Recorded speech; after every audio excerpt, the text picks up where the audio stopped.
Good afternoon, everyone. We are going to get started. It is 12:01.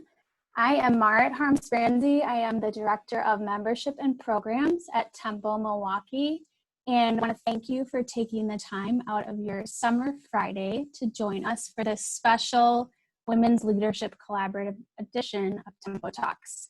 So in addition to my role at Tempo, I have the pleasure of serving as the project lead for the WLC, alongside our wonderful advisory board of PD, Tempo, and MWI members. So I want to give a shout out, welcome to our Tempo members, our Emerging Women Leaders members, and then a special welcome to members of PD, MWI, our Tempo Women's Affinity Alliance, and then many other guests who are joining us today. Our program today is on the gender pay gap, and we'll be digging deeper into findings from a recent study that the WLC commissioned, and then we will move into solutions and possible ideas to solving this complex issue. A few housekeeping items. Since this is a webinar, you are all muted and video off, except for our panelists here. But we do encourage you to use the chat function, submit a question in the Q&A, and we will be monitoring these and try to get to them throughout the program. And I know there are many guests joining us for the first time, so I want to give a little bit of background on our Tempo Talks programming. We started Tempo Talks programming weekly back in April during the start of our new normal with COVID-19, every single Friday featuring a Temple Milwaukee expert or panel of experts. So really just a way to keep our members engaged, informed, enlightened during these uncertain times.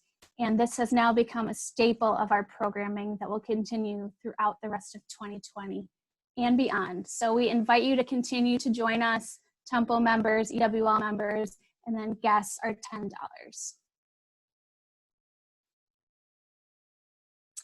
And now I would like to bring on our Tempo Talk sponsor to say a quick few words. So Tempo member Sarah Walker is the Senior Strategist and Regional Director of Investments with BMO Wealth Management. Sarah, thank you. All right. Well, thank you, Marit, and thank you to Tempo for being so consistent with this programming. Even though I can't see all of you out there, it is so wonderful to think of you, and you are in my heart. It's just great to have some form of connection these days. So I was asked to talk a little bit about BMO as a sponsor, and I just wanted to mention to you how quickly BMO responded to the request for sponsorship with a yes. There was no second thoughts, no hesitation. They were so happy to be a sponsor because this is so valuable with this as a form of connection. We're going to hear a lot of information today that many of us in our later chapters of our career have lived through. And we will look forward to learning even more about that, but we're also going to look forward to giving a hand up to younger members that are in their earlier phases of their career to help you, so many of you in the Emerging Women's Leadership Group especially, to help you with your career planning.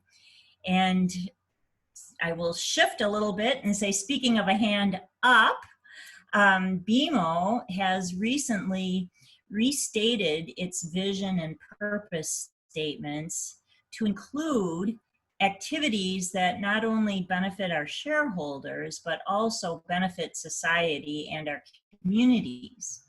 And I thought you might be interested in knowing that part of that commitment and part of that adjustment was to issue for the first time ever a $500 million sustainability bond, with the proceeds going to fund social initiatives as well as green initiatives as well as women-owned businesses. So that money is being funneled through as we speak to support women-owned businesses. Additionally, in 2019, we launched a $3 billion, so that's billion with a B, program designed to support and fund women entrepreneurs.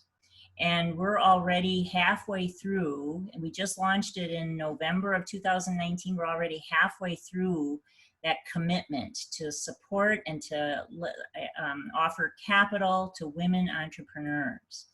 So when you think about that, those initiatives, those dollars, that money, and then you think about the receptivity to the idea of sponsoring today, or sponsoring the series, you see the connection. And I encourage you to contemplate those capital funds and the availability of them as you think about your own career and your own future. And I'll turn it back to Marit. Thank you, Sarah, and thank you for sharing all that BMO's doing for women in the community. It's really amazing and impactful. Thank you for your support of Tempo Talks. Yeah. So now, before I bring on our panelists, I want to share a little bit about the WLC, since this is a special edition of Tempo Talks. So the WLC is a partnership between Tempo Milwaukee, Professional Dimensions, and Milwaukee Women, Inc. that was officially launched in April of 2019. The idea behind the WLC is that we are stronger together, these three phenomenal women's groups, on issues impacting women. So our mission is to achieve equity for all professional women. And after surveying our combined membership back in 2019, that's when we came to pay equity as the first major issue that we are going to tackle. Which brings me to this next slide, which we've all seen these dismal headlines, statistics about the gender pay gap. You know this is an important issue that you need to tackle. And the WLC efforts are threefold. One, to educate our members in the community about the pay gap. Two, to partner with other organizations who share our mission and want to accelerate closure of the pay gap. And three, why we're here today, to commission research and share data with stakeholders who have the power to make change. I do want to quickly mention a huge effort that hopefully you heard of back pre-COVID that the WLC was working on, combining all of these areas.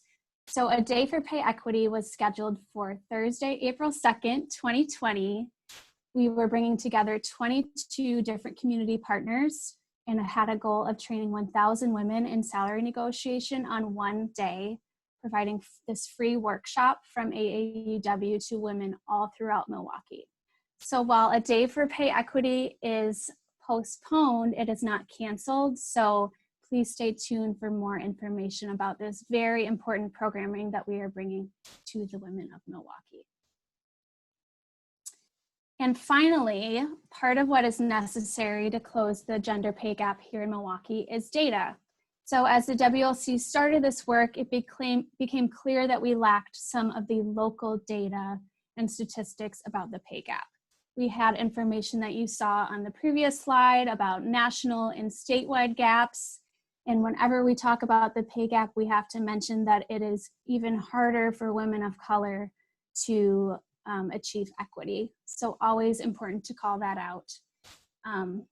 But locally, we did not have a digestible picture of the challenges women are facing. So the WLC commissioned the Wisconsin Policy Forum to conduct this study using US Census data. Now that we are equipped with this data, we are even better prepared to work toward solutions and talk with stakeholders and our many partners.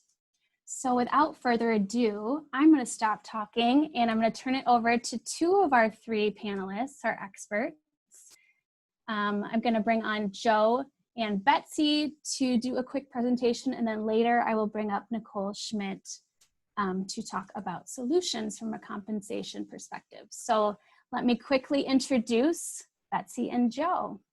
So Betsy Miller is a researcher for the Wisconsin Policy Forum. Betsy joined the Wisconsin Policy Forum in 2017.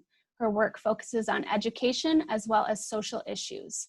Prior to joining the forum, she completed 2 years of national service with AmeriCorps, working with Milwaukee high school students and their families to navigate the college admissions process. Betsy holds a master's degree in public policy from the Humphrey School of Public Affairs at the University of Minnesota and a bachelor's degree in psychology from Marquette University. Welcome, Betsy. Thank you. And Joe Peterangelo, he is a senior researcher for the Wisconsin Policy Forum and has been with the organization since 2011. His research focuses on economic and workforce development, transportation, and housing. Before joining the forum, Joe worked as a program coordinator for United Way of Dane County in Madison and as a planning assistant for the City of Milwaukee's Department of City Development. Joe holds a master's degree in urban planning from the University of Wisconsin-Milwaukee and a bachelor's degree in sustainable development from the Evergreen State College. He is a board member of the National Governmental Research Association. So welcome, Betsy and Joe, and then a little bit later we will hear more from Nicole. So I will let Joe and Betsy share their screen and take it away. All right. Thank you, Mara. I will attempt to share my screen.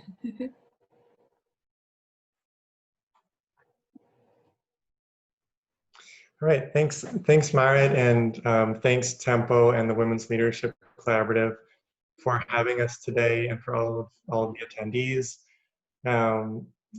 As Mara mentioned, the Women's Leadership Collaborative approached us to do this research. The Wisconsin Policy Forum, for anyone who's not familiar, we're a nonpartisan research organization with offices in Milwaukee and Madison. We do research on a range of issues for the region and for the entire state.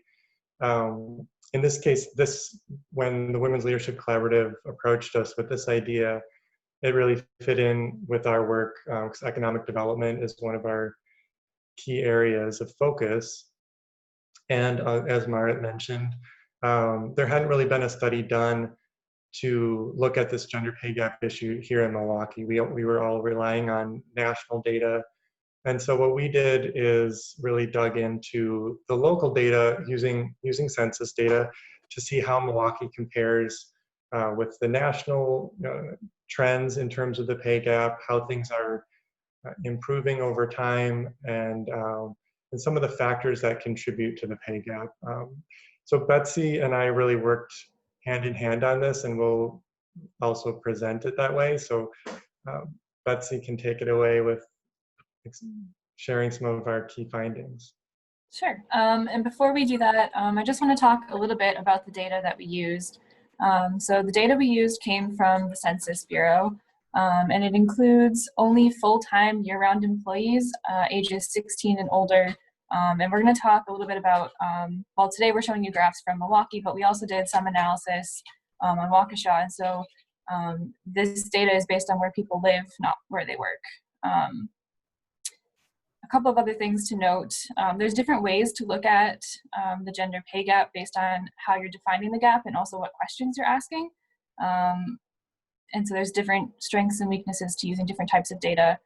Because our data only includes full-time workers, we're not capturing the pay gap that exists when women work part-time. And we know that women are more likely to be part-time workers than men. So it's possible that our analysis is underestimating that gap. Other studies might use hourly wage data, which would include both full and part-time workers, but typically wouldn't include things like bonuses or overtime pay, which can add to pay discrepancies. And it's important to note, and Marit brought this up earlier, this data that we used didn't include race at the local level. So because of the way the data is broken down, for example, female lawyers in Milwaukee County, the groups are already quite small. And so to look at salary data, to break it down for example, Black female lawyers in Milwaukee County, that group is just very small and not available at that level. So unfortunately, although we wanted to, we weren't able to look at this data by race. But we do know from national data that women of color face larger pay gaps. So for Black, Hispanic, Latina, and American Indian women, closing the pay gap is going to be even more challenging. So just a little precursor about what we're looking at today. So Joe, if you want to go to our next slide. Perfect. So this is sort of just an overview. We're looking at the comparison of women's earnings as a percent of men's. in both 2010 and 2018. And as you can see here, in 2018, that's that dark blue dot, women continued to earn less than men for full-time work, both locally and nationally. In Milwaukee County, the median annual earnings for women in 2018 were $41,206, which is about 86% of men's median earnings. In neighboring Waukesha County, women's median annual earnings were 76% of men's.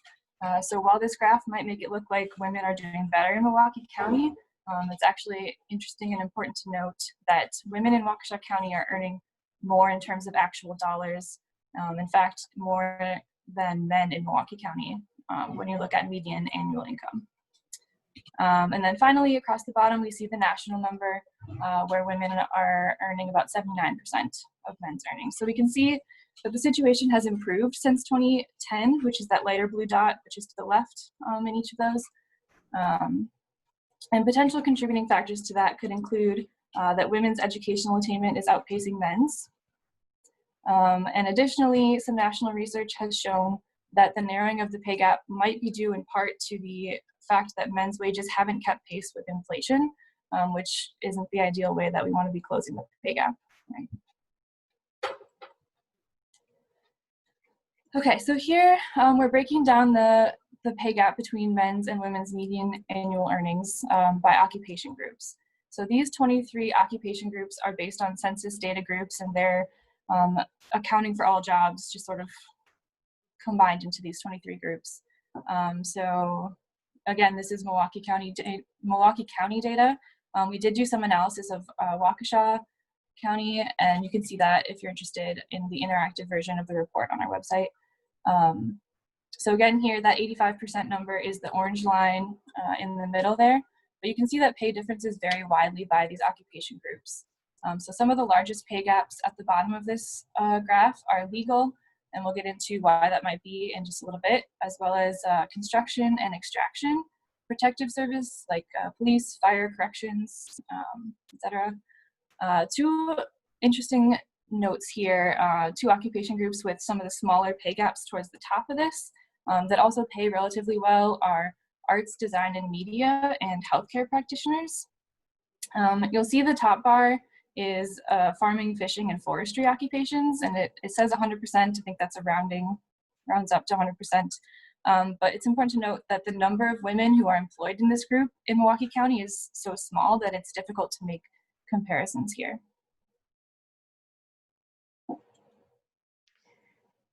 So in addition to differences in the pay gap by occupation, we looked at some of the factors that contribute to the overall gap. And one thing that we see is just differences in how men and women are distributed throughout the economy into different occupational groups. So towards the top, you can see occupations where women are highly overrepresented, and then towards the bottom, ones that women are very underrepresented.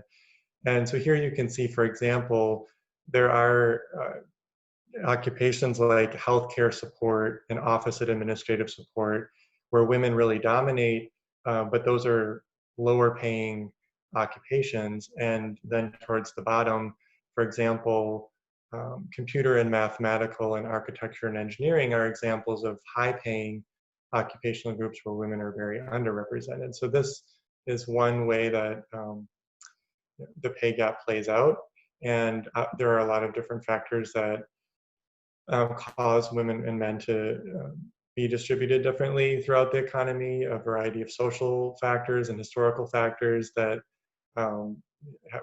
push women and men into different fields, etc. But so we wanted to present that and then give you a few examples of how this plays out in individual categories, in individual occupations. Like architecture and engineering is an example, as I mentioned, where women are underrepresented in general. And when you look within the occupation, you can see the specific types of jobs and how women basically are underrepresented in all of them. So this is a relatively high paying occupational category where women are just generally underrepresented. Where in healthcare practitioner, as Betsy mentioned, this category is relatively high paying, and the pay gap is actually narrower or smaller. So that's positive. You can see women are overrepresented in most of the occupations, but there is still somewhat of a pay gap here. And you see that physicians and surgeons, women are still underrepresented there. So that could be driving the difference. That's even more the case in legal and management occupations. Betsy mentioned legal occupations, there's the biggest pay gap of all of the categories. And here you see women overrepresented in legal support worker occupations. So that's things like paralegals, legal assistants, and underrepresented as lawyers and especially as judges. So where the pay is obviously a lot higher. Similarly, in the management area, women are actually equally represented overall in management jobs, but you see as far as top executives, those who are getting to the level of the highest paying management positions, women are still underrepresented. So in addition to just differences in how women and men are distributed, there are other big factors, of course, that play into the pay gap. And we didn't do independent research on this, but we looked at national research. There's just been a lot of national research on a variety of factors. Two obvious, very large ones. One is caregiving. Women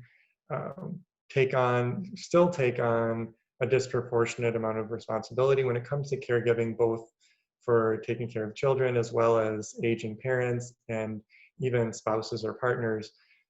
So one example of this, we saw a national study that Merrill Lynch did, where they compared a woman and a man who started off in the same place in terms of education and occupation, and tracked the difference in their lifetime earnings based on the man not taking any time out of the workforce, and the woman taking 3 short periods of time off, one to take care of children, one for an aging parent, and then later a short bit of time to take care of a spouse.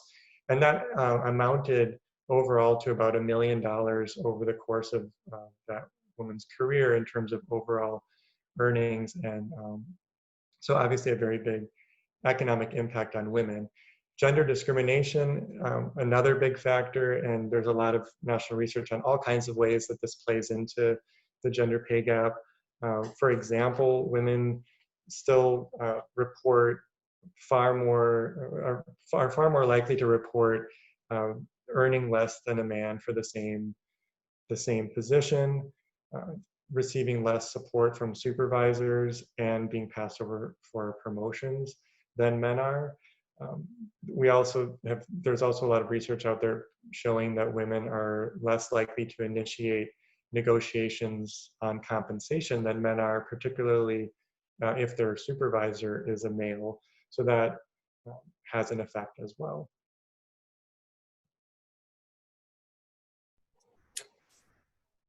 So some policy options and solutions. This is obviously a complex issue with lots of factors, which Joe just spoke about. So the solutions are going to need to be equally complex and varied, but we'll highlight just a few possibilities here today. Of course, increased representation of women in some of these male-dominated fields, such as judges or physicians that Joe just talked about, as well as shifting gender expectations can continue to help close the gap, but it's also possible that policy changes will be required to bring the pay gap closer to parity. So from a private sector side, some helpful changes could include more flexible and predictable schedules, as well as making workers more interchangeable when possible. We came across an interesting case where pharmacists have come to be viewed as having the same level of competency when you go to the pharmacy to pick up a prescription. It's not really, you're not asking for one pharmacist in particular, you sort of just assume they all know what they're doing. And part-time and flexible schedules have become common in this occupation. So an interesting option to consider. From a public policy standpoint, increasing access to quality, affordable childcare. We know that childcare is a challenge for many families. Increased access to paid family leave. Relatively few workers in the United States have access to this benefit. And without these options, workers are often choosing between the needs of their families and their jobs. So expanded access to both could help keep women in the workplace and reduce some of these lifetime income losses that Joe just talked about related to caregiving. So these reforms could benefit not only women and their families, but employers and the economy as a whole as well. One thing I just add to what Betsy mentioned on pharmacists is that the pay gap used to be very large among pharmacists, and it's basically gone away entirely. So that's partly why that case study was so interesting. So we thought we'd also just talk a little bit about COVID-19 and the impact that could have on the pay gap. Obviously, still an evolving situation, so these are some early observations. But national data suggests that women have suffered more job losses as a result of the pandemic, and Latina women in particular appear to be especially impacted. This could be due to their high representation in industries that have been hard hit, such as hospitality. We just talked about how childcare could help lessen the pay gap, but childcare providers are facing their own challenges related to the pandemic, with many facing temporary or permanent closures. The forum actually just recently released research on the state of childcare in Wisconsin related to COVID-19, so if you're interested in that, I'd encourage you to check it out.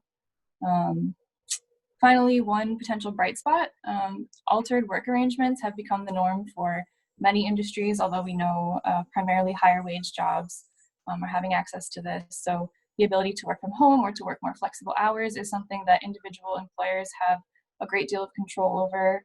And this increased flexibility, if it carries over into the post-pandemic world, could make it easier to balance work and personal responsibilities. So we'll leave it there and stop sharing our screen. Thanks, guys, and we will bring you back near the end for some final Q&A. And just as an aside about additional policy changes, the WLC is really looking closely at what has worked in other cities. So Boston is a great example, Kansas City, and then also many states have successfully banned asking for salary history on job applications, and that's shown to be another very successful policy angle to take. So all things that we're looking into, and also able to double down on those industries like legal, construction that were mentioned in the research from a WLC perspective. So now I'm going to bring on Nicole Schmidt, who gets an award for being on vacation up north in the UP and joining us. So thank you for taking the time, Nicole. Nicole Schmidt has worked in human resources for the past 25 years in various industries, which include financial services, insurance, global manufacturing, and nonprofit. Most of this time has been spent in human resources compensation and total rewards. Her business, HR Rewards Strategies, is focused on helping small to medium-sized organizations ensure the pay for their employees is competitive to market and internally equitable. Developing pay strategies using a common sense approach, Nicole works with organizations to define appropriate levels of pay in relation to external market. And Nicole has been a Tempo member since 2008. So welcome, Nicole, and then I will bring up your slides. Thanks, Marit.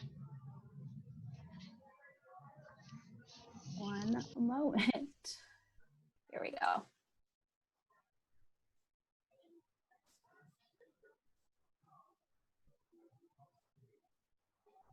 Looks good. Thank you, Marit.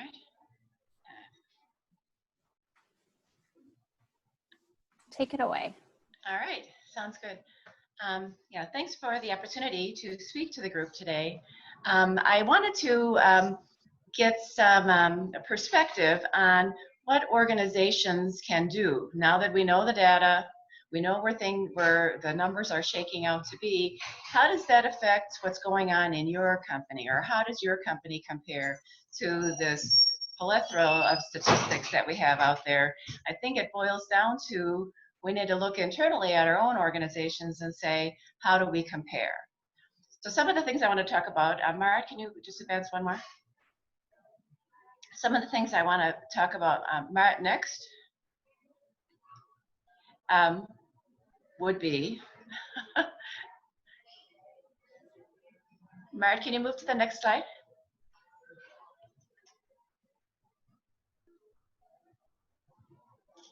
Yeah, I can't, she can't. Sorry, here we go. Thanks so much. Which, Oh boy, this one? the second slide. Oh boy, it really looks bad. Something is really odd on it. I don't know why it looks. Stop and here, I'll stop and try again. Or maybe Kelsey. Yeah, maybe if you put, there we go, good. Okay. Okay, so some of the things that I just want to briefly talk about, and and really kind of pick your brain on some of the things that need really to be addressed in order to bring it internally into how to affect your organization. One would be to do a diversity audit. I mean, I think we want to be able, we can talk a little bit about how that's done, but we want to be able to focus on your own people and how are the salaries comparable there.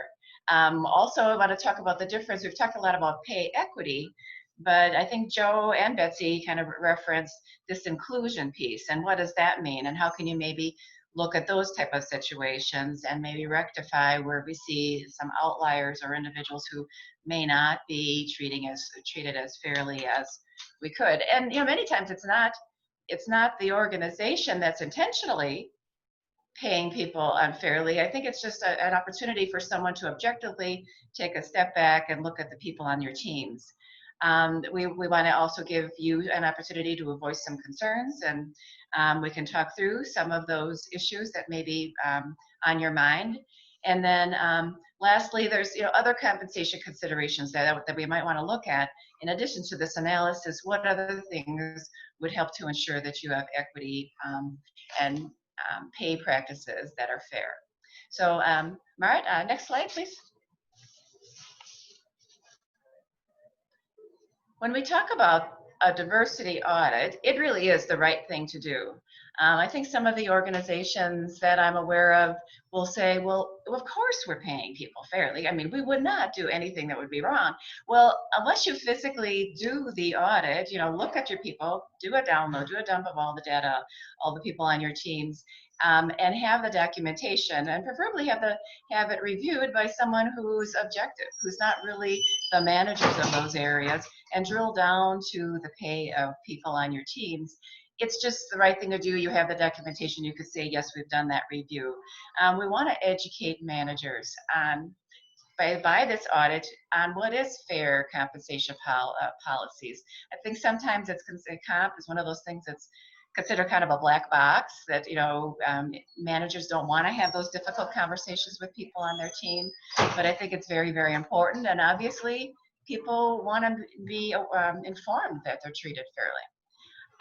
And there again too, it's making those pay decisions appropriately. But the bottom line is most organizations, I don't know any who doesn't, need to comply to your budget constraints. So if there are inequities, we need to have a plan on getting people up to par and keeping organizations out of trouble, making sure that people are doing the right thing and having a plan to make those adjustments where necessary. So Marit, next slide, please. Okay, so what I mentioned about pay equity versus inclusion, pay equity is the big term that talks about you're looking at all your female employees and what's the median pay for those female employees, all the male employees and what's the median pay, and then you're doing that ratio. And that's where what you hear in the news, what you hear in most of the analysis is talking about that overall ratio, which it's helpful for you to determine what that is in your organization as well. But what I'm finding is more prevalent in many organizations is there may be outliers, and we'll talk a little bit. I have a sample that Marit will share with you on a worksheet that you can use job by job, people doing the same job, and looking at their pay according to different factors. That's one cut. But really the inclusion is where it mostly sticks out, is where we're finding that women are not being promoted, or moved into higher level roles as often as men in many situations. And so that's where the inequity comes, because when you're lumping up all the jobs together, the inclusion part is where it's going to show that the overall pay is different, is significantly different in many cases, but it's because that those females are not included in those higher level jobs. And so that's really where I think in your organization you'll need to focus more. And I'll give you some ideas on things you can do to curb that situation.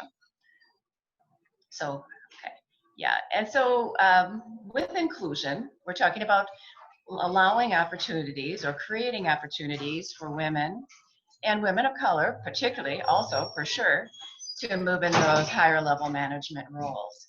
We really want to be able to have a career progression training. You know, prepare our female employees, bring them out of the mix to be able to be on selected cross-departmental teams. Some progression training, giving them the skill sets that they're able to move and be better prepared to go into those senior level roles, management roles, executive level roles, and mentors. I know Tempo does a great job having a mentorship program, but even internally in your organizations, sometimes it's nice to have another person, another female who may be one of the successful females in your organization, to mentor and feel that it's a safe place to for the employees, those females who are ready to move on, how they get there, what should they do, how should they act, how should they prepare themselves to be ready for the promotions when those opportunities occur. Okay, so that's kind of where I was going to go into, and then next is really that spreadsheet that I have kind of a template one that we can share with you, but going through some of the fields that you'll want to pull. This is something that I really recommend all organizations look at their employees, pull the employees by job. Now, many times you won't be able to compare like duties for jobs that have, say, less than 5 people in them.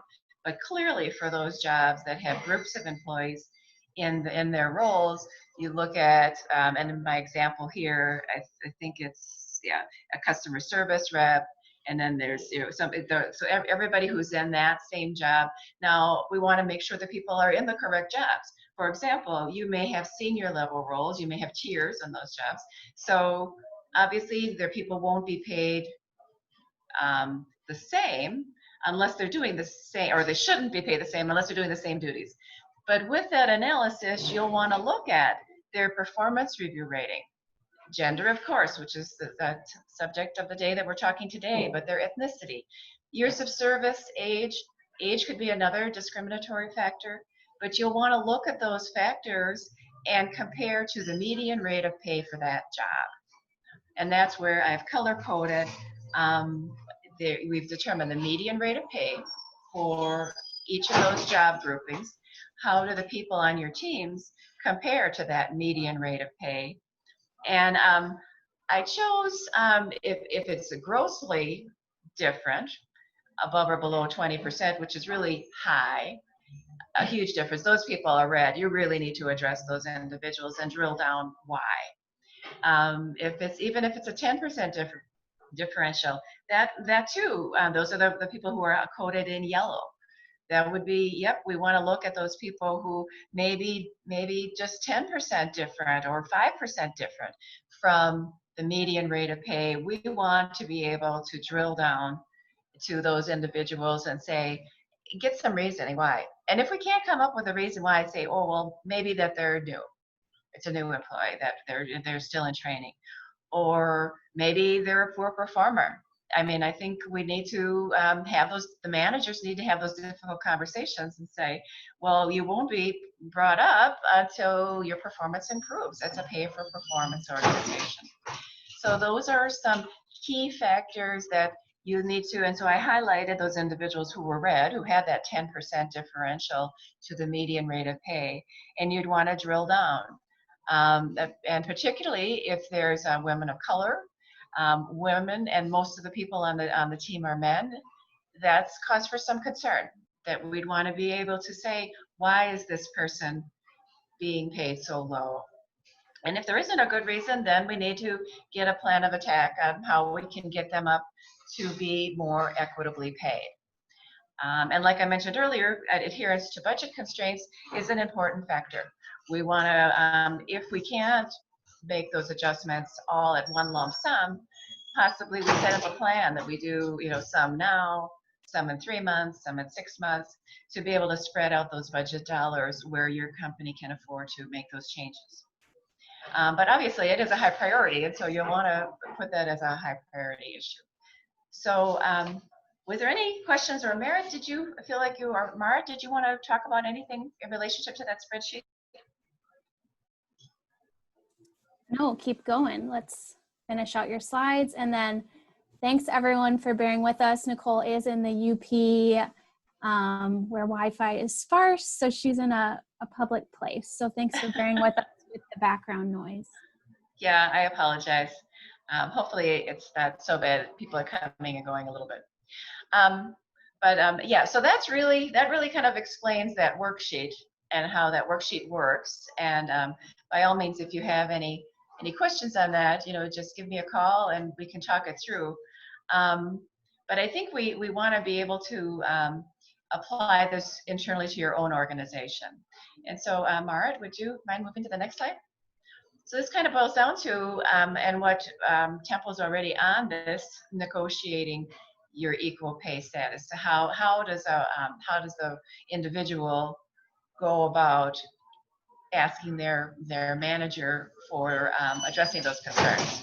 You'd want to bring it to the manager's attention, but you need to also allow time for this review. Say the manager is kind of caught off guard. I mean, and it shouldn't necessarily be a knee-jerk that we need to give a raise right away until we're looking at the data. And I think we need to make sure that we want to assess not only that one person, the squeaky wheel, but we want to address anyone in the organization who may fall into those categories. And as I mentioned earlier, job assignments need to be consistent with the type of work being done. Those are some of the concerns that I think we may address more as we get to the Q&A with overall questions. But Marit, if we want to just go to the last slide, and then I'll be done talking for a while. I think they come in one at a time. But yeah, for compensation considerations, I think in order to do have a fair performance rating assessed for the person, you need to have goals. And so I think ensuring that your performance review and your performance appraisal process is set up correctly, or set up that you're giving the individual clear goals, they know what they're shooting for, that performance rating really means something. We have some tools, in our HR compensation toolbox. There's a matrix that you can use that would say how is that person paid in the range, and how does their performance affect their overall increase. That's something to consider. If you have incentive plans or have an opportunity for incentive plans, there too, it's an opportunity for you to reward the individual for some measurable results. It takes out some of the subjectivity on your compensation for your employees. And then lastly, overall, which should be an annual, or at least at least every other year, looking at market to make sure that your overall pay structure is being aligned with what market rates of pay are, which is a little different than the median rate of pay for the job, but it does ensure that you can talk frankly to the people on your team to say, yes, we feel we're paying our people fairly to market. So those are some things that we want to, from an HR perspective, we want to be able to give you the tools to have those difficult conversations with the people on your teams. So, that's all I have for today. Thank you, Nicole. And then I just want to let everyone know that Nicole is providing that Excel spreadsheet resource to everyone, complimentary, and it is on the WLC resources page, wlcmke.com/resources. And you can also find many other things up there, as well as the Wisconsin Policy Forum full report. So now I'm going to bring back Joe and Betsy as well and just go through a few more questions about the study and the pay gap in general. So I'm going to start with Nicole, just a follow-up question. Besides it being the right thing to do, why else would a company want to go through this process of making sure that they're paying their employees fairly? Well, they want to be sure that they can address any issues up front. They don't want disgruntled employees. So, that is just common sense, that you want your employees to feel comfortable, to feel that they're being valued for the work they bring to the table. So yes, it's the right thing to do. It could come out to fines and legality and public embarrassment at a later point, but hopefully you want to curb those situations before it gets there. And this is something I learned while talking to you, preparing, is what are the chances of a company getting audited on their pay equity? Well, it's pretty high. I mean, the companies are always being audited, but it just depends. Mostly, they would be audited if someone would file a discriminatory claim, and then for sure, then all stops are off, because everything is public now. Everything is public for that investigation. So I think my managers or our companies just want to be proactive on those situations. Absolutely. Joe and Betsy, I want to turn back to the resource and to the research, sorry, and ask you if there's anything that surprised you about it and what you uncovered. Betsy, feel free to jump in. And there were a lot of things that surprised me. I thought just like the vast differences by occupation was very striking, to seeing like how big of a gap there is in certain fields versus others. Like the legal field really stood out. That was one thing that stood out to me. Yeah, I think for me, that point that I highlighted on that first chart, where women in Waukesha County, it looks like compared to men in Waukesha County that as a percent they're not doing as well, but in terms of how much they're earning, it's higher than the national average, and it's higher than men in Milwaukee County. So I thought that was an interesting thing to note. One other thing I'd just add too is I thought it's pretty widely known that women are outpacing men right now in educational attainment, but I thought it was really striking when we looked at all adults, women and men of all ages.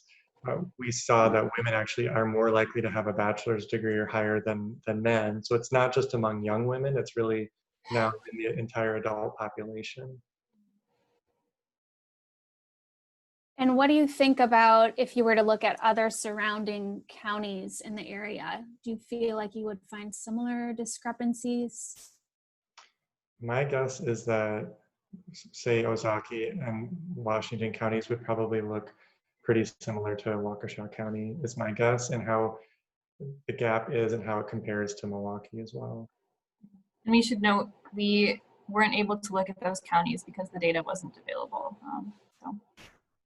Right, and it's for Milwaukee County, it's people who live and work in Milwaukee County. So it's based on where they live. So it makes the data set even smaller, right? No, it's all residents of the county. So it doesn't matter where the person works. If you live in Milwaukee County and you work in Waukesha County, you'd still be included as Milwaukee County for the data. Okay, got it. So back to you, Nicole. Talk a little bit more about your experience in HR for 25 years. How have you seen these practices play out personally? And how do you help as a consultant now businesses look at pay equity? Well, I am seeing, as far as practices go, and actually even just work-life balance, I think that's becoming more of a priority for males and females. And I do see the young dads taking more responsibility to be a caregiver. So I do see that maybe as we are getting more, having more value on the work-life balance, and those young dads are taking more of a role in the caregiver responsibilities. Hopefully, I mean, I think there is hope at the end of the tunnel that I think we may get there, at least with some of these initiatives, even on the home life. Now, going into the work situations, I think we just need to keep at it. I think there is more of a focus. It wasn't as clearly stated before. I mean, early on in my career, we always did EEO audits. I mean, that wasn't that it was, but I think now that it wasn't anything that we didn't do when I started my career. But I think now it's becoming more to the forefront, and it's just becoming much more, it's just more out there. I mean, people just feel like it's just a more of a visual thing that people need to address. Thank you for that. And then we did get a question in from Jane. So not to put you on the spot, Nicole, but it is for you, have you had any experience instituting performance review feedback audits for bias trends? Well, that's normally something that's done behind the scenes, with your HR business partner. There isn't really a way to do a quick audit on it. I think when we do in the organizations I've worked with, we will have those HR business partners take a look at what the responses were, what the narrative was for the managers, and call them on it. I think sometimes it may be situations where they're not, they don't really, the manager may not really think that they're being discriminatory or negative, and I think sometimes you just need to call them out on it, and it's okay to do that. I mean, I think that's why being a manager is not an easy job. There's a lot of things that they need to consider, and I think sometimes there's not appropriate training to be a manager to do the performance reviews correctly. So I think asking for a 360 feedback is sometimes helpful. I'm kind of glancing at Jane's question, but yeah, there's not a quick answer for performance reviews. I think it's something that you need to kind of just drill down into those documents, confidentiality, of course, but. Nicole, are you aware of any companies, whether here or nationally, who have really taken a public stance and said, we pay our employees equally, we've looked at this? Any case studies that you can think of? Not off the top of my head. I'm sure there are, but I don't have any references on the top of my head on that. I want to shift back to Joe and Betsy because another study that you recently did is so related, the childcare studies. So can you talk a little bit about those findings? Sure, I can talk about that. I authored that report. So basically what we did was look at a point in time data of closures for childcare providers in the state of Wisconsin. And what we found was, as of that date, which I believe was May 19th, 2020, 39% of providers statewide were closed. And we don't know yet how many of those were temporary and how many were permanent. But certainly thinking about people going back to work in person, whether schools are going to open in person in the fall, these are all really important questions, and how available, affordable, and high quality childcare is going to be an important question. We're actually planning an event on this topic. Is it still planned for the 14th, Betsy? It is, next Friday, yep. Next Friday, Forum Friday, we'll be talking about this issue. And we'll have Secretary Amundsen from DCF, as well as Tim Sheehy from MMAC, come and speak with us about that as well. So you can find information about that and sign up on our website, wispolicyforum.org. And feel free to put it in the chat. No, I will do that, yeah. selfless promotion is welcome here. So yeah, it's such an important topic because it ties so closely to the flexibility issue that we face when looking at pay equity. So I just wanted to follow up on a question I asked Nicole about, companies doing things well. I can talk about a city that we really look to from a WLC perspective doing things very well. They have a public-private partnership between the city, the mayor's office, and Boston University and companies, where companies will submit their employee salary information, which is a way to get just so much more data and real-time data than the census every 5 years, 10 years. So Boston is able to benchmark their pay gap every single year and improve upon it. So we are looking at that closely, getting in touch with the key stakeholders there, and really looking to them as a model to hopefully mirror here in Milwaukee. And Kansas City is another one doing things like that, a public-private partnership between one of their women's groups and the mayor. So it takes everyone. We've talked about how complex of an issue this is, about things that companies can do, that HR professionals can do, that employees can do from a negotiation standpoint, and then obviously the policy issues. So I want to open it up to any final thoughts or comments or words of wisdom from our panelists. Nothing. Come on, guys. I'm open for any offline conversations. If people want to have just some one-offs, just feel free to get in touch. Okay. Thank you, and we will provide the contact information. This session was recorded, and we can send out the slides as well. So I just have a few closing remarks while we wrap up here. Kelsey, if you can share the slides. Thank you.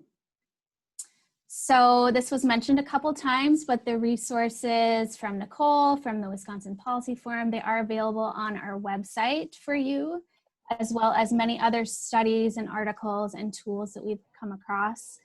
I encourage you to follow the WLC's efforts on Facebook. And if you have any other questions or thoughts for me or the WLC in general, feel free to shoot me an email, and I'll make sure that your question gets in the right hands. And then a plug for our upcoming Tempo Talk sessions.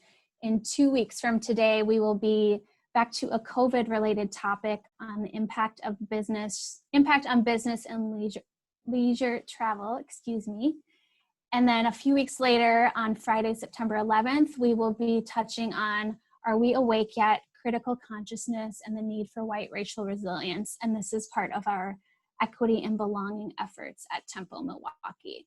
So free for Tempo and EWL members and guests, we do invite you for a fee of $10. And I want to thank our panelists again for taking the time out of their day, for Nicole for being on vacation. And please, everyone, enjoy your beautiful summer Friday. Thank you.